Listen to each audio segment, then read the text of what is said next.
Hello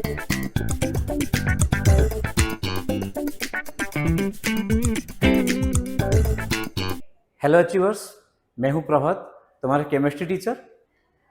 आज तुम लोगों के सामने मैं एक न्यू टॉपिक लेके आया हूं जो कि solution chapter, class 12 physical chemistry solution chapter. और उस चैप्टर में जो एक इम्पोर्टेंट टॉपिक है that is Henry's law. Topic का नाम क्या है? Henrys law. तो हेनरी लॉ जानने के पहले हम कोई इम्पोर्टेंट टॉपिक डिस्कस करने जा रहे हैं। So that is related to solubility. तो तुम लोग सोचोगे सॉल्युबिलिटी क्यों डिस्कस करें हेनरी लॉ के अंडर में?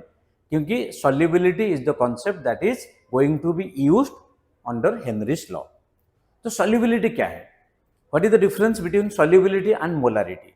सॉल्युबिलिटी कॉन्सेप्ट जरूर तुम लोगों ने पढ़ा होगा, केएसपी, जो कि solubility product constant ionic equilibrium में, क्लास 11 सिलेबस। तो यहाँ पे सॉल्युबिलिटी का जो मीनिंग है दोनों जगह सेम है। तो सॉल्युबिलिटी क्या है? It is the maximum amount of the solute, maximum amount of the solute that can be present in a given amount of the solvent at a particular temperature। एक particular temperature में एक specific amount का solvent में जितने maximum solute present होगा, so that is known as solubility। तो इसका मतलब solubility कब बनता है? जब कोई सैचुरेटेड सॉल्यूशन होता है तब उसका नाम सॉल्युबिलिटी कॉन्सेप्ट बोलते हैं। और जो कि मोलारिटी है, मोलारिटी इन जनरल हो गया। Clear students? तो ये हो गया सॉल्युबिलिटी। तो what are the factors that can affect the solubility? तो solubility depends upon these four factors, mainly these four factors: nature of the solute, nature of the solvent, then temperature, pressure। So these are the four factors on which the solubility is mainly depending upon। तो इसमें एक एक करके हम discuss करते हैं। तो अगर आप देखोगे nature of the solute and nature of the solvent, we know like dissolves like. अगर कोई पोलर कंपाउंड है, पोलर सॉल्वेंट में सॉल्युबल होगा। नॉन पोलर कंपाउंड है, नॉन पोलर सॉल्वेंट में सॉल्युबल होगा। स्टूडेंट समझ आया? ठीक है। तो ये हो गया नेचर ऑफ द सॉल्यूट और सॉल्वेंट। तो और इसमें सॉल्युबिलिटी में ये भी होता है कि आपको जैसे पता है hydration enthalpy and lattice enthalpy. If hydration enthalpy is greater than lattice enthalpy then it will be soluble. If lattice enthalpy is greater than hydration enthalpy then it is not going to be soluble. Clear? Okay. So that is the nature of solute and solvent. Now come to effect of temperature। Effect of temperature, अगर हम solid solute की बात कर रहे हैं, solid solute and liquid solvent, तो अगर temperature increase करोगे with the increase in temperature, the solubility of solid solute increases with increase in temperature. इसके पीछे रीजन क्या है? जैसे हम टेम्परेचर इंक्रीज करते हैं तो the solvent will be expanded. So with the expanded solvent more number of solute can be accommodated in the expanded space। इसका मतलब क्या हुआ? Solubility of the solid solute in the liquid solvent increases with increase in temperature, with increase in temperature। Is that clear? Okay। Now come to the example। जैसे हम रसा बनाते हैं, जो रसगुल्ला में या जलेबी में जो रसा बनाते हैं, so that is super saturated solution of sugar and water. ऐसा क्यों होता है? क्योंकि जैसे जैसे हम शुगर ऐड करते हैं so that is going to be soluble in the water. तो इसमें ये देखोगे जैसे हम टेम्परेचर इंक्रीज करेंगे तो more sugar is going to be soluble. तो एग्जांपल समझ है? तो with increase in temperature the solid solute will be more soluble in the liquid. अब आते हैं gas solute in the liquid solvent. तो इसमें टेम्परेचर इंक्रीज होने के साथ साथ क्या होगा? गैसियस सॉल्यूट का सॉल्युबिलिटी डिक्रीज होगा। जैसे टेम्परेचर इंक्रीज होगा, वॉल्यूम जैसे एक्सपेंशन होगा, जो गैस सॉल्यूट उसमें ट्रैप था that will be released out. तो इसका मतलब solubility of the gaseous solute in the liquid solvent decreases with increase in temperature. Okay, so it is clear effect of temperature. Now come to the pressure. तो effect of pressure, if we are going to change the pressure for the combination solid solute and liquid solvent, for the combination solid solute and liquid solvent, there will be hardly any effect, negligible effect। उसमें solubility का कोई effect ही नहीं होगा। ये point समझ है? ठीक है। So with increase or decrease in pressure of the solid solute in the liquid solvent, the solubility is hardly affected by this।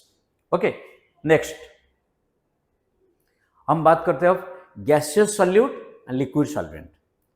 How the pressure is going to affect the solubility of gaseous solute in the liquid solvent, that is none other than Henry's law. Okay, that is none other than Henry's law. So that is our concern. तो Henry law पहले, बाकी जो topic था उसके बारे में हम discuss किए. ओके स्टूडेंट्स, सो हेनरीज लॉ और solubility of gases in the liquid. तो ये देखा गया है at a particular temperature, the solubility of the solute, that is liquid solute, is directly proportional to the pressure applied of the gas. Okay, तो आप चाहो तो लिखा हुआ है, according to this law, solubility of a gas in a liquid is directly proportional to the partial pressure of the gas. So mathematically, partial pressure is directly proportional to this mole fraction, chi mole fraction, or P equal to Kh into chi. What is Kh? Kh is nothing but Henry law constant. P क्या है? Partial pressure of the gas above the solution, and chi is the mole fraction of the gas in the solution. Okay, P हुआ partial pressure और chi हुआ mole fraction of the gas in the solution. Kh is the Henry's constant. अब यहाँ पे बात आती है कुछ जो constant होते हैं.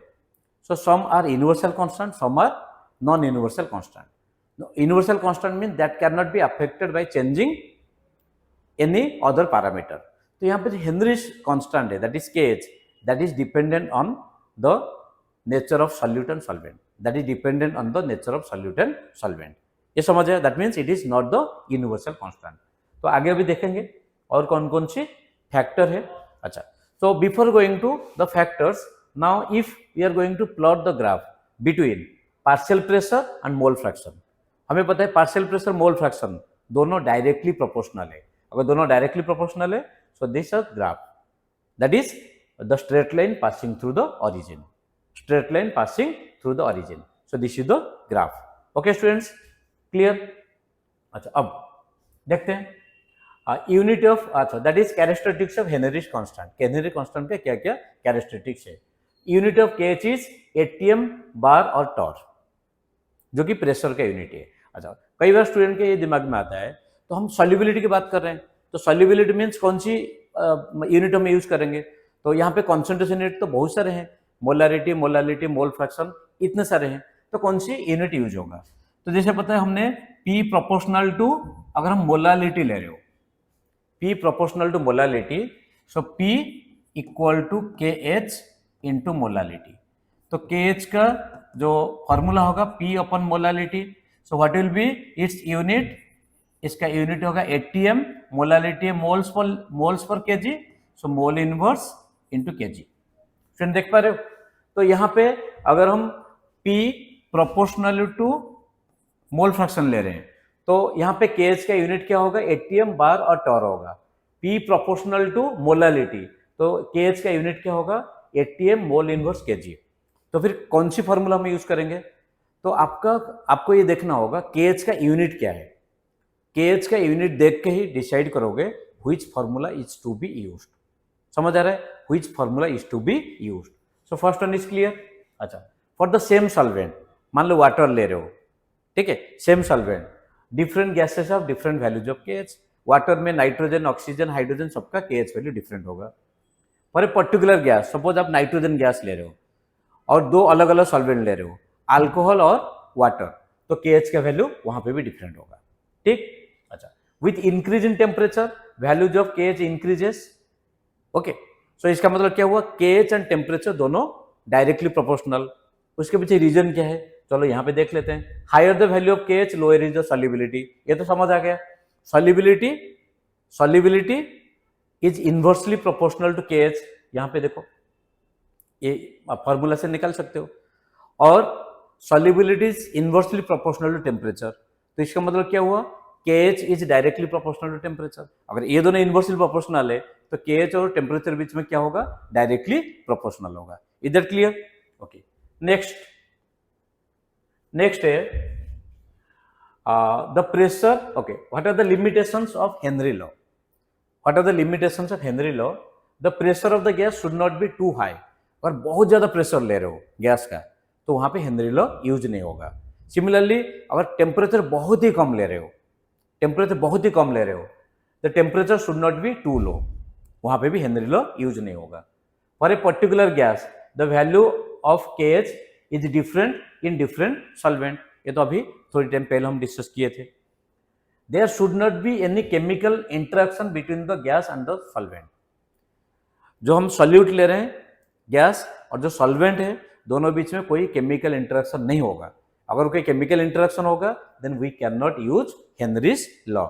Next, there should not be any dissociation और association of the solute in the solvent.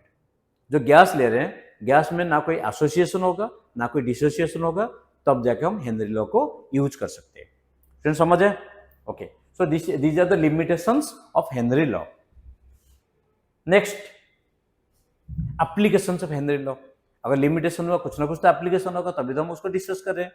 तो ऐसे एप्लीकेशन तो बहुत सारे हैं, अभी हम 2-3 एप्लीकेशन अभी यहाँ पे डिस्कस करने जा रहे हैं। ठीक, फर्स्ट हो गया सॉफ्ट ड्रिंक्स और soda bottles are sealed under high pressure of carbon dioxide. किसका हाई प्रेशर होगा? Carbon dioxide, in order to increase the solubility of CO2 in it. हमें पता है चाहे कोई भी सॉफ्ट ड्रिंक्स हो तो उसमें कार्बन डाइऑक्साइड होता है, that is the test maker. तो कोई भी हम नॉर्मल टेम्परेचर में लेते हैं तो दैट इज टेस्टलेस, ये बोला जाता है ना। क्यों? क्योंकि उसमें कार्बन डाइऑक्साइड का सॉल्युबिलिटी कम होता है। तो कार्बन डाइऑक्साइड सॉल्युबिलिटी हम कैसे इंक्रीज करेंगे? By applying high pressure of carbon dioxide in it. तो जितना ज्यादा हाई प्रेशर होगा उतना ज्यादा सॉल्युबिलिटी होगा, दोनों डायरेक्टली प्रोपोर्शनल हो गए। क्लियर? ओके, तो नेक्स्ट, सी डाइवर्स और स्क्वाबा diverse use oxygen diluted with less soluble gases like helium used for the breathing in order to minimize the painful effects that is known as the bend. That is known as the bend. तो इसमें क्या होता है? जैसे देखो deep sea में जैसे जैसे जाते हैं, डीप सी मीन्स वहां पे 2-4 मीटर नहीं, कम से कम 1 किलोमीटर या 2 किलोमीटर के नीचे अगर जाते हैं तो वहां पे हाई प्रेशर होगा। क्यों? क्योंकि P equal to H into rho into g, याद होगा। तो अगर हाई प्रेशर होगा तो ऑक्सीजन का सॉल्युबिलिटी ब्लड में ज्यादा होगा। अगर ऑक्सीजन का सॉल्युबिलिटी ब्लड में ज्यादा होगा तो इसका मतलब जब कोई आदमी नीचे है, कोई सी डाइवर या स्कूबा डाइवर नीचे है लंबा टाइम के लिए, तो उसके ब्लड में ऑक्सीजन का कंटेंट बहुत ज्यादा होगा।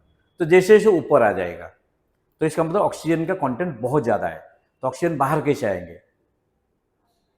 It will burst the when और आर्टरी, मतलब वेन और आर्टरी को बर्स्ट करके ऑक्सीजन जो ज्यादा डिजोल्व है बाहर आने की कोशिश करेगा। So that will give painful effect. तो इसका मतलब क्या हुआ? ऑक्सीजन का सॉल्युबिलिटी को हमें ब्लड में डिक्रीज कराना है। कैसे डिक्रीज कराओगे? तो डिक्रीज कराने के लिए हमें क्या करना होगा? तो उसमें ऑक्सीजन के साथ साथ ऐसे गैस डिजोल्व करना होगा जिसका सॉल्युबिलिटी ब्लड में कम हो, चाहे वो हीलियम हो, आर्गन हो, इस टाइप का कोई भी गैस हमें लेना होगा। Okay students, next, at high altitude. High altitude means जहां पे प्रेशर कम है, the climbers use oxygen cylinder for smooth breathing because at high altitude partial pressure of oxygen is low, so the people feel weak and face breathing problems which lead to anoxia. Anoxia means जो भूलने की बीमारी होता है, उनको बहुत सारे joint pain होते हैं। जैसे हम लोगों को लग रहा होगा जो लोग हाई अल्टीट्यूड में रहते हैं या हिल स्टेशन में रहते हैं, so those must be lucky people, थोड़ी टाइम के लिए अच्छा लगता है। जो लोग लॉन्ग मतलब काफ़ी लंबा टाइम के लिए वहाँ पे रहते हैं, so those are suffering from different diseases like जो जॉइंट पेन होता है या एनर्जिया होता है, क्योंकि वहाँ पे ऑक्सीजन का लेवल कम होता है। Okay students, okay, so these are the applications of Henry law. अब लास्ट पार्ट क्या है? कुछ क्वेश्चन जब तक डिस्कस करेंगे नहीं तो फिजिकल केमिस्ट्री पूरा नहीं होगा। तो अब कुछ क्वेश्चन डिस्कस करने जा रहे हैं। ओके, अब देखो फर्स्ट क्वेश्चन है, what is the ratio of solubility of N2 and H2? Okay, N2 थोड़ा सा करेक्शन कर लो, N2 and H2 in water, N2 and H2 in water at 373 Kelvin. Given that KH, that is Henry constant for N2 is this and KH for oxygen is this. Assume that partial pressure of N2 is 0.8 and partial pressure of O2 is 0.2 atm. तो बताओ partial pressure of N2 is Henry constant N2 into mole fraction of N2. Partial pressure of O2, that is Henry constant of O2 into mole fraction of O2. दोनों को divide कर लो. So दोनों को जब divide करोगे, partial pressure of N2 divided by partial pressure of O2, that is KH of N2 divided by KH of O2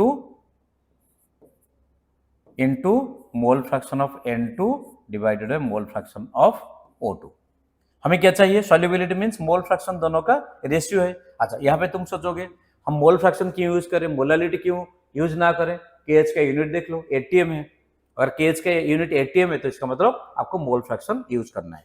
so what will be the value? इसका value क्या होगा? So mole fraction of N2 divided by mole fraction of H2, that is partial pressure of N2 by partial pressure of O2 KH of O2 by KH of N2. ठीक है student, तो partial pressure N2 कितना है ये देख लो. Partial pressure N2 0.8 by 0.2 और KH of O2 कितना है? 7.01 into 10 to the 4 divided by इसका कितना है? 12.6 इंटू 10 to the power 4. तो ये हो गया 4 और ये कैंसिल हो गया. सो ये हो गया 28.04 divided by 12.6. So it is 2.22. Okay student, समझ आया? तो जिनको समझ नहीं आया तो एक बार वीडियो को दोबारा पीछे जाओ, एक बार फिर देख लो, समझ आ जाएगा. This is the complete steps. Okay students, okay. So next and last question. assume that argon exerts a partial pressure of 6 bar. Okay, so what is the partial pressure of argon? That is 6 bar. Calculate solubility of argon gas in water. Okay, so it is asked argon gas,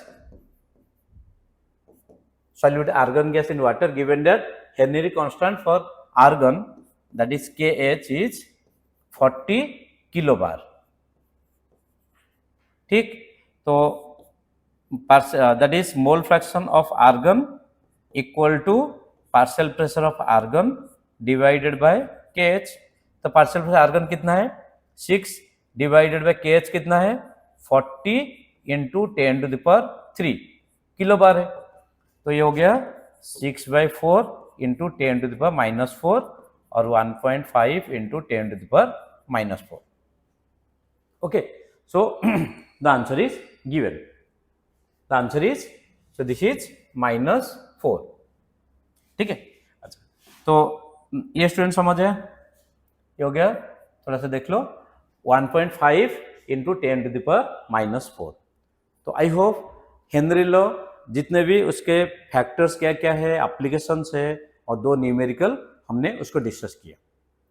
तो student, अगर आपको ये सारे topic समझ आया तो don't forget to share with your friends and dear once.